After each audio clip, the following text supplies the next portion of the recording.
I think an interesting point to point out here is that the ingestion of sugar itself, just the sweet taste itself, turns off a lot of these hormones. Yeah. So it's the sugar itself is the stimulus that is sort of regulating some of these processes. Almost pretty much directly, these hormones are responding to the stimulus that is sugar in our environment. And I think something else that's important that you mentioned is that sugar is our short-term, or it's more of an energy.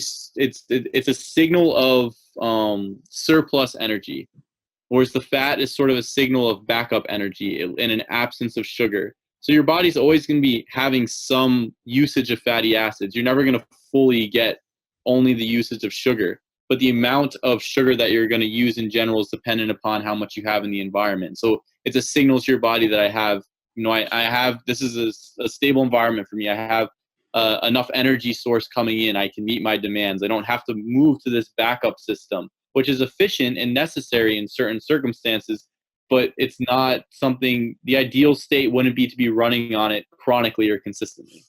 Mm-hmm.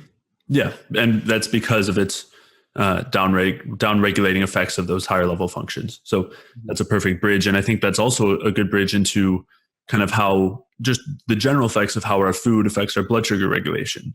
And you touched on one of the most important, which is that considering the fact that low blood sugar causes the release of stress hormones, one of the most protective things that we can do, one of the best ways that we can reduce stress is by taking in sugar in the form of carbohydrates in order to raise our blood sugar. And that directly inhibits the release of adrenaline and cortisol and glucagon, which are these stress hormones we've been talking about. And this happens with the sugar, this does this even in mentally stressful situations. So there's a reason, I guess you could say, that people reach for or have cravings for, your ice cream and your salty potato chips during these times of stress.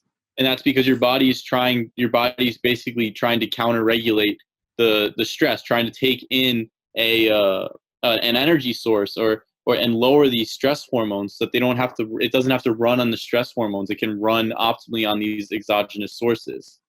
So I think that even under mental stress, even under these different, even from exercise, things like this, even the taking in of sugar is shown to directly, sugar and salt for adrenaline, which is a different story, but has shown to directly lower these stress hormones, lower these adaptive processes. Mm-hmm. Yeah, and you brought up a good point, which is that kind of in talking about the highs and lows of blood sugar throughout the day, is we do naturally have this flow of highs and lows and peaks and troughs.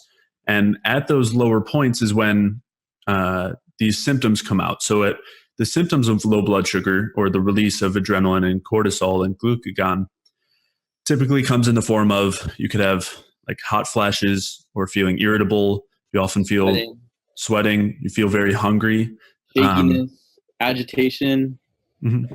And feeling hungry, and as you said, specifically cravings for carbohydrates are really common. So, and a lot of people know this as kind of when they have these large gaps between meals, for example, they start to get really hungry, or they feel hangry, which is kind of, you start to feel angry and irritable because you're hungry, and that's directly related to blood sugar. So if you eat whatever food that kind of raises your blood sugar because it has carbohydrates in it, then a few hours later, as your body continues to use the fuel of sugar, our blood sugar begins to run low, and you have this adaptive protective system of stress hormones that comes out, and it causes all these effects. And the goal of these effects is to get you to eat again so that you can bring your blood sugar back up to a normal level that allows your body to produce the energy that it needs. And I think a good example of this is a lot of people who go over into keto diets. And I know we talked about this before, but you go onto these like zero carb, low carb diets, and you say you have such stable energy. And part of that stability in the energy is that you're not going to get, you won't get the massive fluctuation in blood sugar, because you're not going to take in carbohydrate and then have that carbohydrate coming in exogenously from your gut or from the processing of your liver, and then have it drop off later. And then, your body's like, okay, I want more. And when that period of time where your sugar gets low, it starts to stimulate the adaptive hormones. So your sugar drops, and then you start to feel a little bit uncomfortable. You get the symptoms that we talk about, and then the adaptive hormones come in. Glucagon first, then adrenaline, and then cortisol. And then once the cortisol sets in, or once the adaptive hormone sets in, then your blood sugar sort of comes back up and levels off and stays at the normal level, or at a baseline level. But the thing is, in order to do this, you're running on cortisol. So a lot of people, they don't have that switch. When you're on the keto diet, you don't have that switch where your sugar has to get really low because you haven't taken in carbohydrates from the last meal with carbs.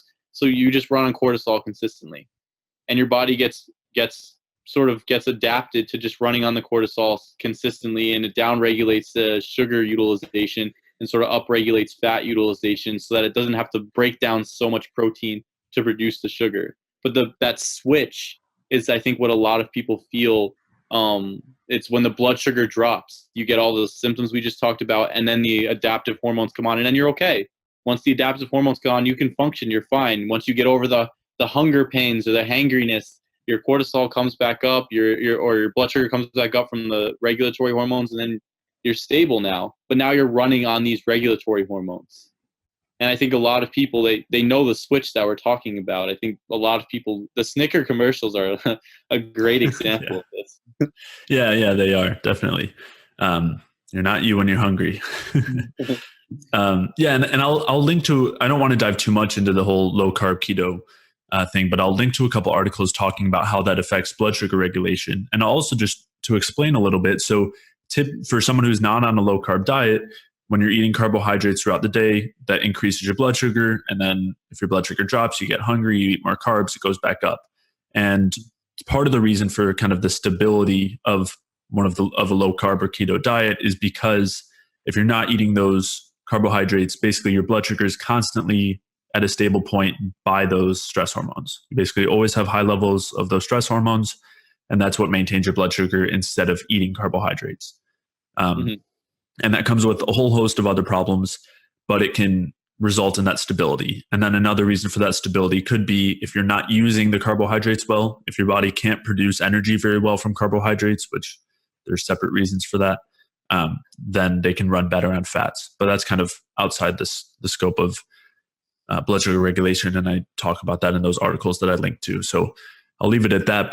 But so in talking, kind of circling back to the natural flow of our blood sugar throughout the day and regulating it the best way for energy balance, basically we want to avoid those drops in blood sugar or reverse them as quickly as possible. And so the way that we do that is by eating carbohydrates throughout the day, spaced out in a way that corresponds with our blood sugar. And for some people who are not as metabolically healthy, this could mean eating every hour or two, or for, as your kind of liver function improves, as your ability to use sugar improves, it could extend to, every 3 or 4 or 5 hours. But so that's kind of the importance of eating sugar throughout the day in the form of carbohydrates, is that it keeps our blood sugar steady. It inhibits the release of stress hormones, and allows us to continue to produce energy and maintain a steady energy supply. Yeah.